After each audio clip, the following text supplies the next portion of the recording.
نحمده ونصلي ونسلم على رسوله الكريم اما بعد فاعوذ بالله من الشيطان الرجيم بسم الله الرحمن الرحيم قال الله تبارك وتعالى في كلامه المجيد والفرقان الحميد لقد كان لكم في رسول الله أسوة حسنة وقال في مقام آخر إن الله وملائكته يصلون على النبي يا أيها الذين آمنوا صلوا عليه وسلموا تسليما اللهم صل على سيدنا ومولانا محمد معدن الجود والكرم وآله وصحبه وبارك وسلم وقال رسول الله صلى الله عليه وسلم من سب نبيا فاقتلوه صدق الله العظيم وصدق رسوله النبي الكريم الامین۔ نہایت محترم اساتذہ کرام، علماء عزیز احتشام اور طلبہ ساتھیوں، السلام علیکم۔ حضرات محترم، توہین رسالت کے حوادث میں مداح ایمان، ناموس رسالت کے پاسبان اور عظمت مصطفیٰ صلی اللہ علیہ وآلہ وسلم کے نگہبان کا نام ملک ممتاز حسین قادری شہید ہے۔ سامعین عزیز احتشام، ملک ممتاز حسین قادری شہید کا کردار حرمت و ناموس رسالت کے باب میں رسول اللہ صلی اللہ علیہ وآلہ وسلم کی اسوہ حسنہ کی قوف میں جنم دے رہا ہے۔ اسلام کی مسلمہ تاریخ سے یہ بات ثابت ہے کہ گستاخ رسول کی سزا صرف اور صرف موت ہے۔ رسول نبی کریم رؤوف الرحیم صلی اللہ علیہ وآلہ وسلم نے فتح مکہ کے موقع پر عام معافی کا اعلان فرما دیا۔ سوائے گستاخ رسول کے آپ نے ان کے بارے میں حکم صادر فرمایا، اگر یہ خانہ کعبہ کے غلاف میں چھپے بیٹھے ہیں تو پھر بھی انہیں قتل کیا جائے، ان کے لیے کبھی بھی معافی نہیں ہے۔ چنانچہ حضرت انس بن مالک رضی اللہ تعالیٰ عنہ سے روایت ہے کہ فتح مکہ کے موقع پر حضور نبی کریم رؤوف الرحیم صلی اللہ علیہ وآلہ وسلم مکہ مکرمہ میں تشریف فرما تھے۔ آپ کو خبر دی گئی، یا رسول اللہ صلی اللہ علیہ وسلم، آپ کی ہجو بیان کرنے والا، آپ پر سب و شتم کی انتہا کرنے والا یہودی شاہد ابن خطل خانہ کعبہ کے غلاف میں چھپا بیٹھا ہے۔ آپ نے فرمایا اقتلوہ، اسے قتل کر دیا جائے۔ یہ پیارے حبیب کی شان تھی کہ آپ نے پشت پر اوچھی ڈالنے والوں کو تو معاف فرما دیا، گلے میں پھندے ڈال کر کھینچنے والوں کو تو معاف فرما دیا، پتھر مار کر لہو لہان کرنے والوں کو تو معاف فرما دیا، راستے میں کانٹے بچھانے والوں کو تو معاف فرما دیا۔ لیکن جب باری آئی گستاخ رسول کی تو آپ نے ارشاد فرمایا، اگرچہ یہ غلاف کعبہ میں چھپے بیٹھے ہیں تو پھر بھی ان کو قتل کر کے رکھ دیا جائے۔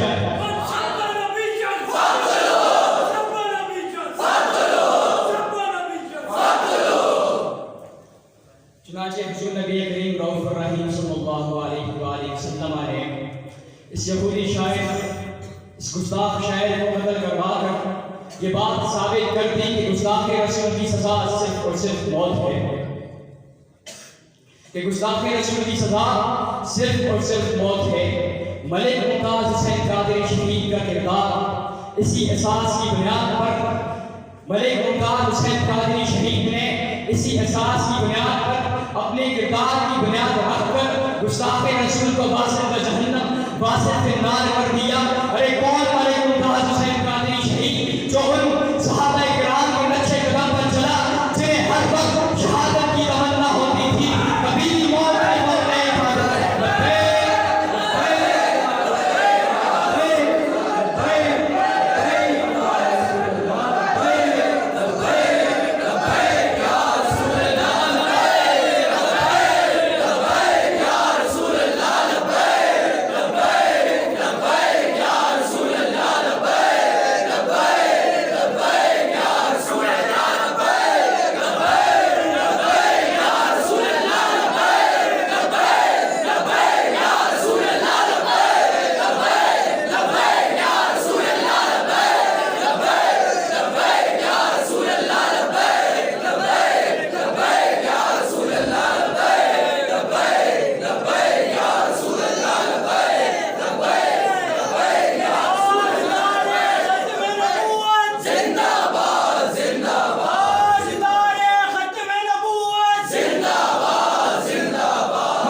ملک ممتاز حسین قادری شہید نے اسی اساس پر اپنے کردار کی بنیاد رکھتے ہوئے گستاخ رسول کو واصل جہنم واصل فی النار کر دیا۔ ارے کون ملک ممتاز حسین قادری شہید جو ان صحابہ کرام کے نقش قدم پر چلا، جنہیں ہر وقت موت کی تمنا ہوتی تھی، کبھی بھی جنہیں ہر وقت شہادت کی تمنا ہوتی تھی، کبھی بھی موت سے خوف نہیں کھاتے تھے، جن کے بارے میں اللہ تبارک و تعالیٰ قرآن مجید فرقان حمید میں ارشاد فرماتا ہے فَمِنْهُمْ مَنْ قَضَىٰ نَحْبَهُ وَمِنْهُمْ مَنْ يَنتَظِرُ وَمَا بَدَّلُوا تَبْدِيلًا۔ کچھ تو وہ ہیں جنہوں نے اپنے نذرانے پیش کر دیے، کچھ وہ ہیں جو ابھی بھی انتظار میں بیٹھے ہیں اور انہوں نے اپنے ارادوں میں ذرا بھر بھی تبدیلی نہیں لائی۔ اللہ ایک بات فرماتے ہیں کہ دیشوت جادائی صد سالہ ریاہیں گاہیں۔ اللہ ایک بات فرماتے ہیں کہ بعض اوقات ایک آہ کے فاصلے پر منزل ہوتی ہے اور کبھی صدیوں کا سفر لمحے بھر میں طے ہو جاتا ہے۔ علامہ اقبال کا یہ شعر زبان پر آتے ہی ذہن میں اختیارانہ طور پر ملک ممتاز حسین قادری شہید کی طرف منتقل ہو جاتا ہے کہ آپ نے صدیوں کا سفر اتنی کامیابی اور تیزی سے طے کیا کہ ارباب زہد و تقویٰ اصحاب منبر محراب بس تکتے ہی رہ گئے۔ آپ نے ایک ہی مشفقانہ محبانہ والہانہ جذبہ خلوص و محبت سے بھرا ہوا قدم اٹھایا کہ دوسرے قدم میں جنت الفردوس میں پہنچ گئے۔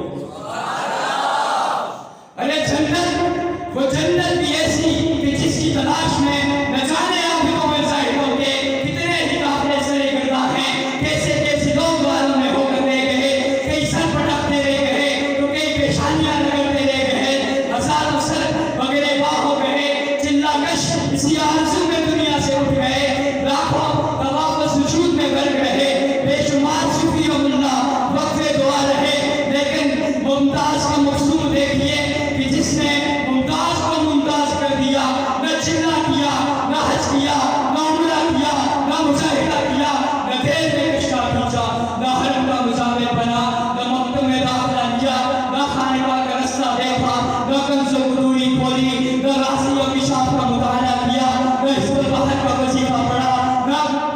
نہ حزب البحر کا وظیفہ پڑھا، نہ اسم اعظم کا ورد کیا، نہ علم و حکمت کے ہم و پیش میں الجھا، نہ فلسفہ و منطق سے آشنا ہوا، نہ مسجد کے لوٹے بھرے۔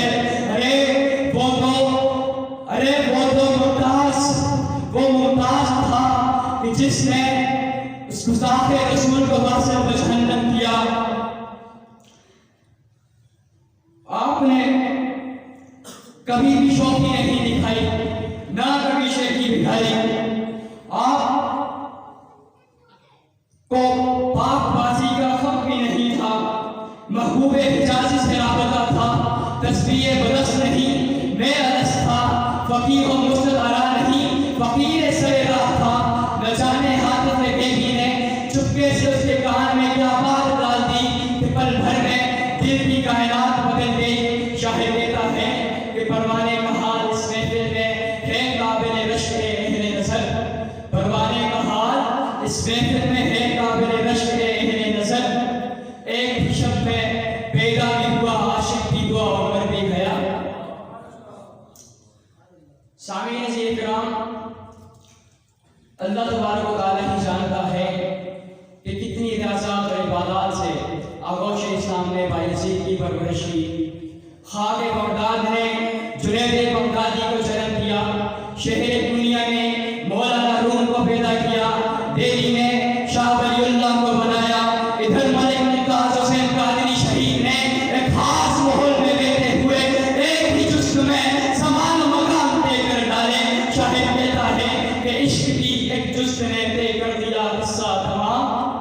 عشق کی ایک جسم نے طے کر دیا قصہ تمام، اس زمین و آسمان کو بے قرار سمجھا تمہیں۔ سامعین کرام، جنگ بدر سے لے کر جنگ یمامہ تک شہداء اسلام کی تعداد 259 ہے، جبکہ گستاخ رسول اور جھوٹے مدعی نبوت مسیلمہ کذاب کے خلاف جنگ میں 700 حفاظ و قرا صحابہ سمیت 1200 صحابہ کرام نے جام شہادت نوش فرمایا۔ آج 1400 سال بعد ملک ممتاز حسین قادری شہید نے تختہ بار پر جھوم کر شہدائے جمامہ کا کردار ادا کرتے ہوئے یہ بات کہہ دی، یہ ثابت کر دیا کہ نبی کی عزت و ناموس پر مر مٹنے کے لیے ہم آج بھی تیار ہیں اور ہمیشہ تیار ہیں۔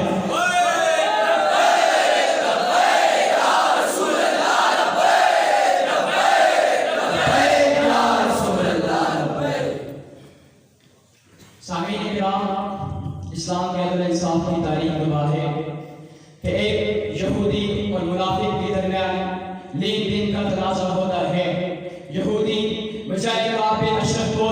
سرکار دو عالم صلی اللہ علیہ وآلہ وسلم کو حکم بناتا ہے۔ حضور سماعت کے بعد یہودی حق میں فیصلہ صادر فرماتے ہیں، منافق یہ کہتا ہے کہ نعوذ باللہ حضور کو کسی کی سمجھ نہیں، ہم فاروق اعظم سے فیصلہ کرواتے ہیں۔ جب وہ فاروق اعظم کی بارگاہ میں حاضر ہوتے ہیں، فاروق اعظم کو پتہ چلتا ہے کہ اس مقدمے کا فیصلہ حضور نے اس یہودی حق میں صادر فرما دیا ہے، تو آپ گھر سے تلوار لاتے ہیں، اس منافق کا سر تن سے چھپا کر دیتے ہیں اور پھر یہ کہتے ہیں کہ جو میرے آقا کا فیصلہ تسلیم نہیں کرتا اس کا فیصلہ میری تلوار کرتی ہے۔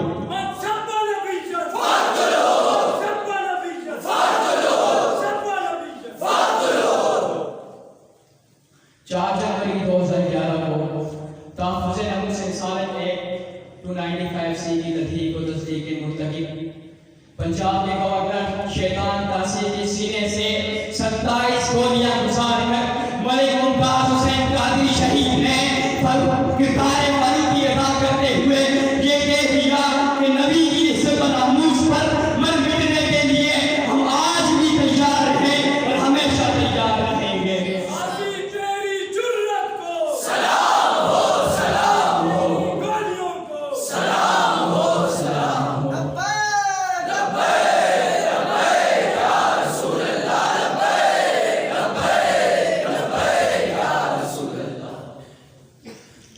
سامعین جی احتشام، حضرت خالد بن ولید نے جب نویرہ بن مالک سے زکوٰۃ کا مطالبہ کیا تو اس یہودی لعین ملعون نے یہ کہا کہ قد توفی صاحبکم، تمہارے صاحب میرے نبی تو مر چکے ہیں، تم اس بات کی زکوٰۃ طلب کرتے ہو۔ اس کی یہ بات کہنی تھی کہ حضرت خالد بن ولید نے اس کا سر تن سے جھکا کر دیا۔ صدیق اکبر کی عدالت میں طلبی پر حضرت عمر بن فاروق رضی اللہ تعالی عنہ حضرت خالد بن ولید سے اس قتل کا بدلہ لینے کے لیے تیار ہوتے ہیں۔ سیدنا صدیق اکبر کے استفسار پر حضرت خالد بن ولید یہ موقف دیتے ہیں کہ جب میں نے اس سے زکوٰۃ کا مطالبہ کیا تو اس نے کہا کہ توفی صاحبکم، تمہارے صاحب کو مر چکے ہیں اور تم اس بات کی زکوٰۃ طلب کرتے ہو۔ حضرت خالد بن ولید نے یہ کہا کہ اس نے یہ بات کہی کہ قد توفی صاحبکم، تمہارے صاحب کو مر چکے ہیں اور تم اس بات کی زکوٰۃ طلب کرتے ہو، تو میں نے اس گستاخ کا سر تن سے جدا کر دیا۔ حضرت سیدنا صدیق اکبر نے جب یہ دلیل سنی، جب یہ معاذرہ سنا تو آپ نے حضرت خالد بن ولید کے احکام کو درست قرار دیا۔ ملک ممتاز حسین قادری شہید اس غیر مندانہ کردار کا نام ہے جو جان کو قربان کر دیتا ہے لیکن اپنے نبی کی شان پر کبھی آنچ نہیں آنے دیتا۔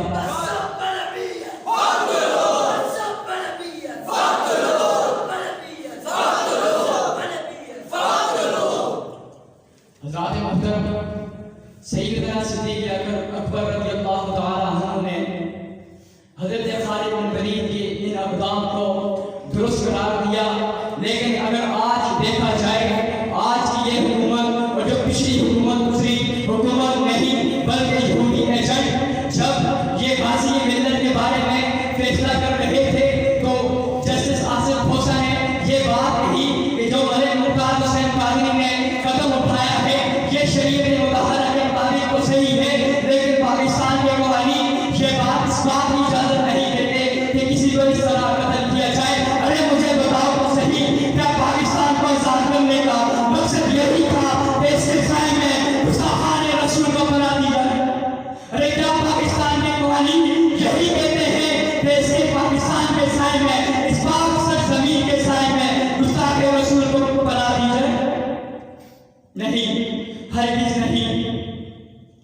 حضرت عبد الرحمن بن عوف رضی اللہ تعالیٰ عنہ سے روایت ہے، آپ فرماتے ہیں کہ انی لواقف یوم بدر فی الصف، میں یوم بدر کو صف کے اندر کھڑا تھا، فنظرت عن یمینی و یساری، تو میں نے اپنے دائیں اور بائیں جانب دیکھا، تو کیا فرماتے ہیں کہ میں نے کیا پایا؟ کہتے ہیں فَإِذًا أَنَا بَيْنَ غُلَامَيْنِ مِنَ الْأَنصَارِ، تو اس وقت میں حضور کے دو انصاری غلاموں کے درمیان کھڑا تھا، اور دو انصاری غلام بھی کتنے تھے؟ ایک کی عمر 8 سال تھی اور ایک کی عمر 12 سال تھی۔ اب یہ سوچ ہی رہے تھے کہ میرے بائیں اور بائیں جانب تو دو بچے کھڑے ہیں، اگر وہ بڑے جوان اور کوئی کمانڈر کھڑے ہوتے تو میری دونوں جانب محفوظ رہتی۔ ابھی آپ یہ سوچ رہے تھے، آپ فرماتے ہیں فَغَمَزَنِي أَحَدُهُمَا، تو ان دونوں میں سے ایک نے مجھے چھوا اور کہا